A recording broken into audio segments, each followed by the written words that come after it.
আমাদের হুজুর বলেছেন পড়ালেখা কলেজে গাদি গোদা চলেছে, ভালো করে পড়াশোনা করতে হবে। কিরে পাগলা, মাদ্রাসা না গিয়ে এখানে বসে রইছ? আদে না বন্ধু, আমি তো তোর জন্য বসে আছি। তুই আমার জন্য বসে আছিস মানে? তোর মতো পাগল ছাগল সাথে আমি মাদ্রাসা যাবো? তুই তো জামা কাপড় দেখছস, সেটা টুপে দিয়ে মাদ্রাসা যাস? আমাদের টাকা পয়সা না টাকায় আমরা ভালো জামা কাপড় কিনতে পারি না, তাতে কি হয়েছে?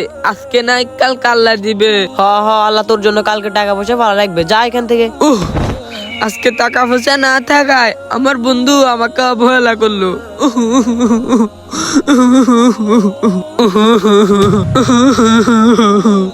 আলে এগুলা কি এরকম তত তত করতেছে কেন? তাই তা এগুলা গিয়ে তাওনকে দেখাই। তাওন দাদা, এই দেখ এগুলা কি, এগুলা এরকম তক তক করতেছে কেন? দেখি তো। আরে এগুলো তো স্বর্ণ। এই তুই এগুলো কই পাইছ? আমি এগুলা ওই জায়গাত পাইছি, দে আমার এগুলা। হ্যাঁ এগুলা থন্ন। আরে পাগল, এগুলো স্বর্ণ না, দে আমাকে। দে এগুলা আমাকে, এগুলা আতল তন্ন। দেখতো কি টক টক করতেছে, এগুলা আমার আল্লাহ দিতে। ওহো, এগুলা বিক্রি করে একটা টুপি আর পাঞ্জাবি কিনবো। তো বন্ধুরা, যারা আমাদের চ্যানেলে নতুন তারা তাড়াতাড়ি সাবস্ক্রাইব করে রাখুন।